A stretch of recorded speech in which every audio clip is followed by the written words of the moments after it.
You've probably seen the headlines by now. Claims that China has secretly accumulated 30,000 tons of gold. Shadow audits, hidden vaults, a coming shock to the global monetary system.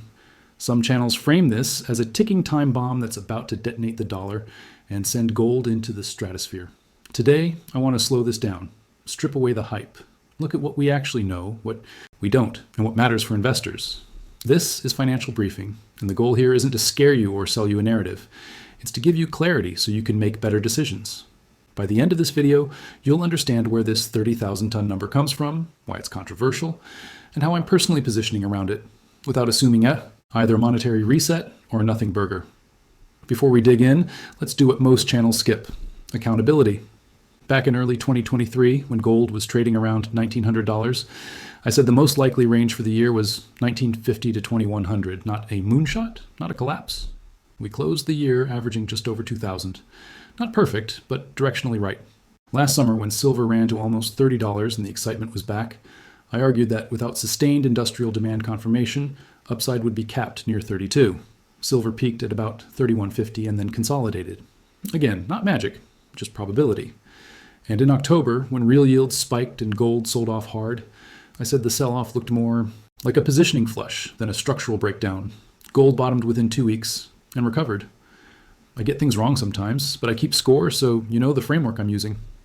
Now let's talk about this China story, starting with the first hard data point.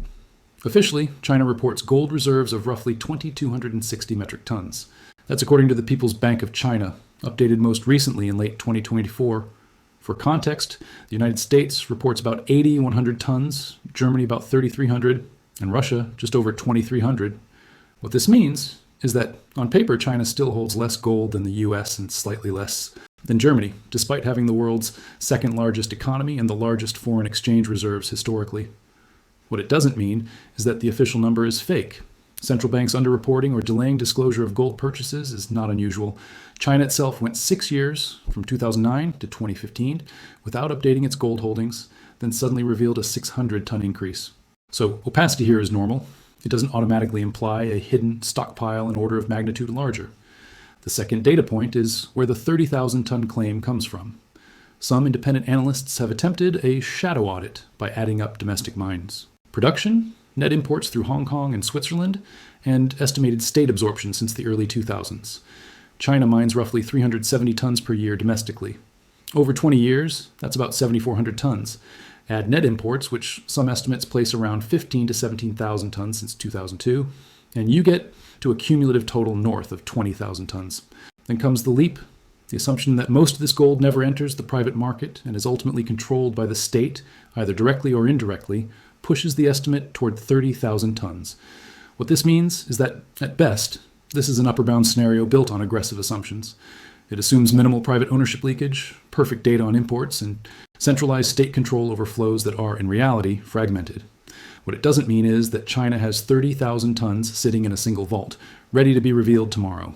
Even if China has accumulated far more gold than it reports, control and ownership are not the same thing, especially in a system where households are encouraged to buy gold as savings. The third data point is behavior, not tonnage. Since late 2022, the People's Bank of China has reported monthly gold purchases almost continuously. At the same time, Chinese retail demand for gold bars and jewelry has surged, especially during periods of yuan weakness and property market stress. Historically, when a country experiences capital controls, real estate instability, and limited domestic investment options, gold demand rises. We saw this in China in the late 1990s, in India repeatedly, and in parts of Southeast Asia after the Asian financial crisis. What this means is that gold is functioning as a savings vehicle and a trust substitute inside China. That supports steady demand and puts a floor under global prices. What it doesn't mean is that this demand automatically translates into geopolitical leverage or an imminent gold-backed currency. Domestic demand and strategic reserves are related, but they are not the same lever. So, with that groundwork, let's lay out the bullish case, calmly. First, China likely holds more gold than it reports. Not 30,000 tons, but meaningfully. More than 2,200. Even a true figure of 5,000 to 8,000 tons would materially change perceptions over time. Second, sustained central bank buying globally is real. In 2022 and 2023, central banks bought over 1,000 tons per year, the highest on record. China is part of that trend, not an outlier. Third, gold still benefits from long-term fiscal realities. high debt levels, structurally negative real rates in downturns, and geopolitical fragmentation all support strategic gold allocation. Fourth, if China ever chose to partially revalue gold on its balance sheet or simply disclose higher reserves, that could shift sentiment and reinforce gold's role as a neutral reserve asset. Put together, I'd assign the bullish scenario: a sustained re-rating of gold driven in part by China's accumulation, a probability of about 25%. Now the bear case. First, the 30,000-ton figure is almost certainly overstated. It relies on assumptions that ignore private ownership, smuggling noise, and double-counting risks. Second, disclosure risk cuts both ways. China has little incentive to shock the system. Gradualism has always been the strategy. No reveal, no drama. Third, gold prices already reflect heavy central bank demand. At current levels around $2,200, gold is not cheap by historical real rate models. Fourth, alternative assets still compete. High-yielding cash, short-term treasuries, and even industrial metals during growth phases can siphon flows away from gold. In this scenario, the China story fades into the background. Gold consolidates and returns are modest. I'd put that probability at around 30%.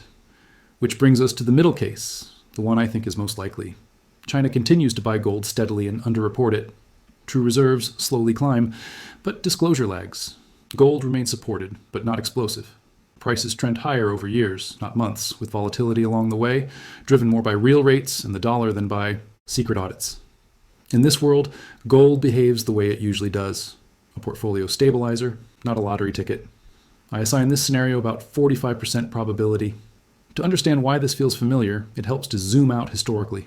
In the late 1960s, the U.S. officially held over 8,000 tons of gold, but foreign claims on dollars far exceeded that. The system didn't collapse overnight. It strained, adjusted, and eventually broke in 1971 when convertibility ended. The similarity is opacity and imbalance. The difference is control. Today, currencies float, capital moves faster, and gold is no longer a formal anchor. That reduces the odds of a sudden break, even if imbalances grow. Now let's check the cross-market signals. Gold is near highs, but not parabolic. The dollar index has been range-bound, not collapsing. The 10-year yield remains elevated around 4%, which normally pressures gold, but hasn't broken it.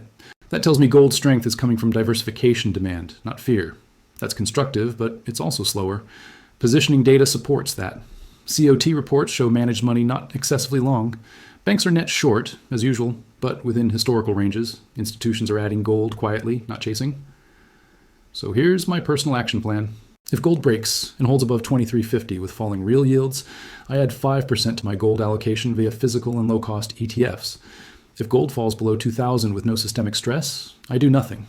I let my existing position work. Right now, my portfolio is roughly 10% gold, 5% silver, with silver priced around $32, and the rest diversified across equities, cash, and short duration bonds. My stop loss on tactical gold trades is around $19.50. My take profit on additions is gradual trimming above 2,600. This is not advice. It's just my framework. What am I not doing? I'm not panic buying based on anonymous audits. I'm not doom scrolling fear content.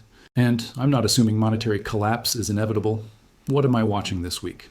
First, any official data on central bank purchases. Bullish if it accelerates, bearish if it stalls. Second, the dollar. A sustained break below recent support would favor gold. Third, real yields. If they roll over, that's gold's green light. To wrap this up, here's the takeaway. 1. China likely has more gold than it admits, but not 30,000 tons in a vault. 2. Gold is supported by real structural demand, not secret revelations. 3. Probabilities favor a slow grind higher, not a shock. 4. Discipline beats drama. If this kind of calm, accountable analysis helps you think more clearly, consider subscribing. This is Financial Briefing. Stay sharp.